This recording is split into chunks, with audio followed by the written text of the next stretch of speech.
So mentioned habits. And one of the things I found, and I have spoken to a lot of people about various different practices, and a lot, I would say that most of it does have some value, most of it's helpful.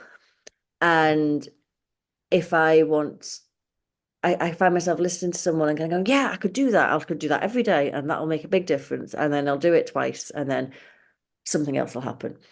And it's so how do you create, or how does intention help you to create a habit? Can you give me an example? Okay, I can give you it, but I just want to make sure I understand. so for instance, I've been teaching mindfulness for a long time, and I've always found meditation a difficult habit to maintain. I quite like EFT, and when I've had a Emotional go of it, I've found freedom it, technique. yeah, where you do all the tapping and that, and I found that quite helpful. But finding 10 minutes a day to do it, I can find more than 10 minutes to scroll through my phone, but finding 10 minutes to do, or journaling, I find that helpful. So there's lots of things I find helpful, but finding the time to slot it into my routine, I find difficult. Okay, I guess it goes down to the DSD, doesn't it? Do you want it enough? So, if we go to mindfulness, obviously, to deepen mindfulness practice, we have very specific meditation-based exercises. In order, journaling can be very therapeutic when it's done. But I'd say, if we just use the mindfulness example, because it's the holy grail when we're teaching mindfulness, especially to newcomers, especially to busy working professionals, how do we actually get them to meditate? And we know that it's the experience gained observing the loop of thoughts, emotions, physiology that actually brings the benefit. Mind has wandered. Okay, that's fine. I've noticed. I bring it back. Mind has wandered. I've noticed. I bring it back. Mind has wandered. I've noticed. And that creates the neuro pathways in the brain. But how do we get people to actually do it? And I guess the answer is it has to do something that you find useful or beneficial. So it has to be that maybe after a week of doing 10 minutes a day's meditation, you start to feel calmer, or you start to feel more focused, or you start to get less distracted, or you notice your mind wandering more quickly. There has to be a benefit, there has to be a reward. So the more rewarding something is, the more serotonin and dopamine the brain releases, the more reason you're going to have to do it. We can have all the logic in the world that if we meditate, we will develop the neural pathways and this will become a new default way of behaving in certain situations. But there has to be some form of payback or reward. So I guess, what is the payback and reward of you meditating? And are there other ways to embed mindfulness into the brain that doesn't involve meditating? Is there another way that you could achieve the same result? Because is the intention to sit down and meditate, or is the intention to deepen mindfulness, or is the intention to understand yourself a little better? And I think that's probably the difficulty because I teach mindfulness. The intention has probably got muddied a little bit. The Yeah, intention is like how much of it is I'm I'm doing it because I should do it because it's my yeah, job, and how much of it, and I think this is really quite common when yeah. somebody finds something really helpful and then does it for a job. Suddenly it becomes muddy. Um, when I first did my mindfulness teacher training, it really helped my personal practice, and now I think it's kind of got in the way of me having a personal practice. Um, so So there's maybe there are some other forms of mindfulness that will work for you better. Why is it that you're doing it? Are you doing it because I am a meditation teacher and everyone says that I'm a bad meditation teacher if I don't do X, Y, and Z? There may be 10, 20 other ways that you could continue to deepen and embed your mindfulness skills that might not involve meditation. Or it might be that you do need to do that meditation because there are some things that you can learn that you can then pass on to your students by self-realization, because you can only, as you know, you can only teach mindfulness by experience. You can't teach it out of a textbook. You have to have some experience. So again, there's a little bit of digging behind the scenes. And it brings to mind a friend of mine um, who'd been partnerless for quite some time, decided that, it's about time that she had a partner, and she had always rather fancied the actor Keanu Reeves. So she found herself saying to herself, and this is genuine, and she's happy for me to use the example, I want a boyfriend like Keanu Reeves. So off she went, and I think it was something like a shamanic drumming weekend. It was something like that she went to, and she came bouncing out and said, "You'll never guess what, I've met this guy, and he's the spitting image of Keanu Reeves." And she was so excited. And anyway, so she started dating this guy, but within 6 weeks, he turned out to be narcissistic, unpleasant, unreliable, and all sorts of disagreeable qualities. And the problem was her, her mind had tasked her brain. The brain is the humble servant. The brain said, "Okay, you want a boyfriend like Keanu Reeves? Here's one." You notice, you become hyper vigilant. The thing that you set the intention, intentionally or unintentionally, your brain is hyper vigilant in the background all the time, looking for opportunities to get that castle, to get Keanu Reeves. And yeah, it was what I would describe as a fuzzy intention. So it's similar to what you've got there. You've got a fuzzy intention to meditate, but you don't know quite why you're meditating, apart from the fact that everyone says you should. And I'm not saying you shouldn't, because I've seen firsthand the benefits of doing so, but there's obviously something there that isn't helpful, and it isn't rewarding enough to allocate the 10 minutes or whatever to it. Yeah. So one of the things that I think would be helpful is to start my week, and you talked about micro intentions, to start my week kind of connecting with, well, what is my intention for the week? Maybe break it down rather than, I'm going to pick up a practice that I'm going to do every day for the rest of my life. But what matters this week? How would you actually do an intention setting practice? What would you do in that? Okay, well, how long's a bit of string? So personally, I would just get clear, and I'd check in with my gut as well, that was the intention that I wanted. So, gut instinct is really important. I'll come on to that in a moment if you're interested in that side of it.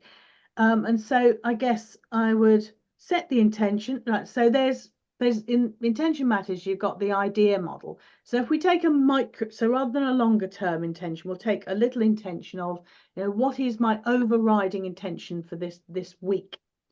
Okay, so we start off with identifying the intention. So my intention this week is to be more present. Let's just say, more present. So noticing mind wandering, bringing it back, to be open to really listen to someone. I would then distill that. So what do I mean by being more present? What qualities, what things might I be doing? It doesn't mean say I have to do them, but just let's get clear. And you would also check in with your gut. Does this feel right at a gut level? Because the gut, over 95% of all activity is subconscious. So by checking in with the gut connects to the subconscious, and it may be aware of things that you aren't consciously aware of. So we check with the gut. If it feels right, we then start to embody and embed that. So whenever we remember, either we might put a sticker or a stone by our desk or something just to trigger the memory that this week, we're aiming to be more present. And then we would take action. So rather than sitting on the roof waiting to be rescued, like the man in the scenario that I played out, here's an opportunity to be present. Okay, I'm busy, I don't want to be. Oh, hold on, this is an opportunity to be present. Let's take it. So we take action. So that's what I would do. It'd be a simple intention, checking it, does it feel right? And then we use the idea model, and we model it throughout the week. Other people like rituals. So rituals are present in everyday life, and any number of rituals, when you just boil them down and take away the myth and magic, it's about deepening your intention. It's about triggering intentions. It's, that's the only reason why we have these rituals, like a birthday ritual or a Christmas ritual or a wedding ritual, or a magic ritual, lighting a candle, making a wish, blowing it out, watching the smoke from the candle. It's just a way of really strengthening that intention. So if you're somebody who likes a ritual, create yourself a little ritual. You need to, set the intention and then light a candle and maybe think about the intention and think about opportunities and think about state of mind.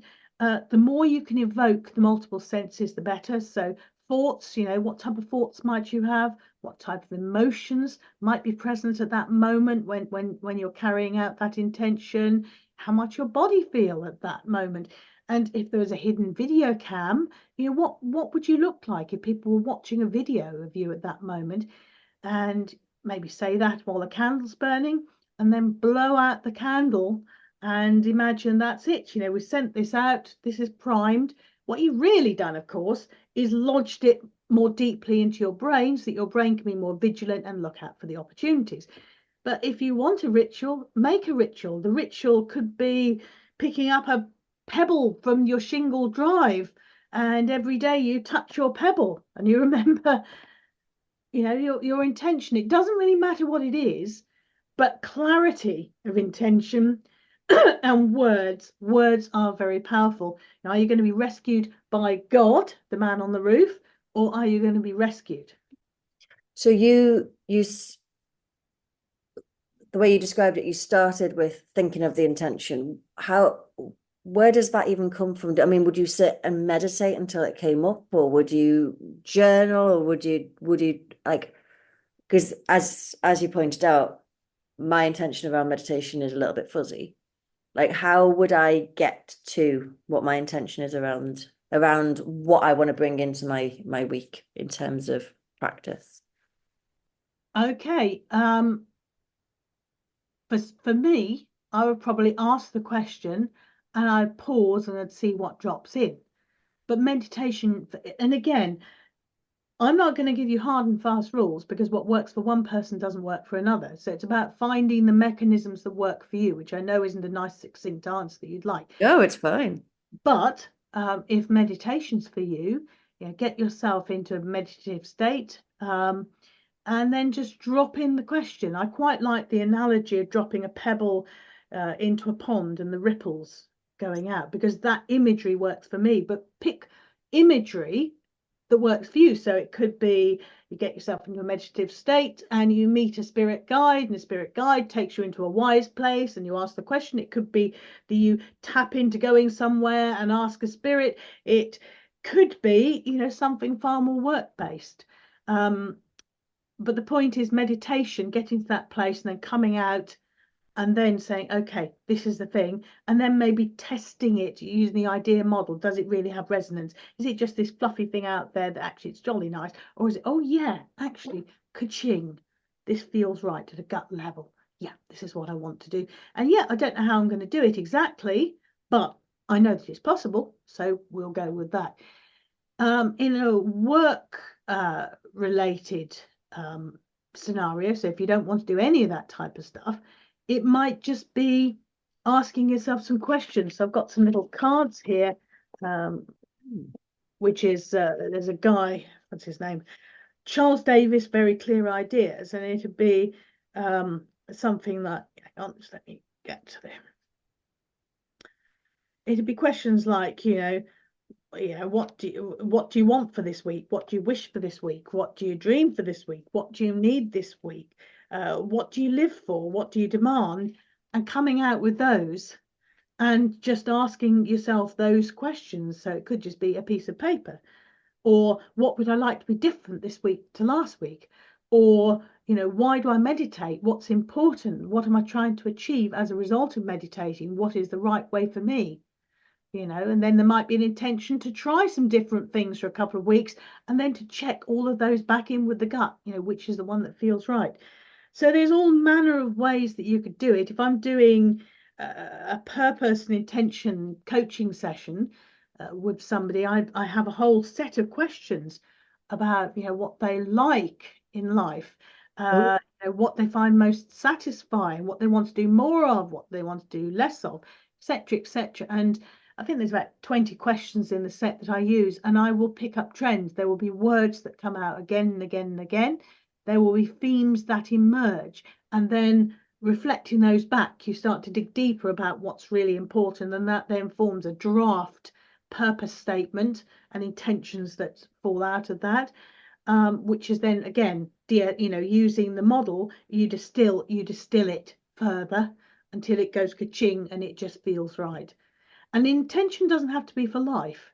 You could set an intention and it's good for 20 years, and then something changes in your life.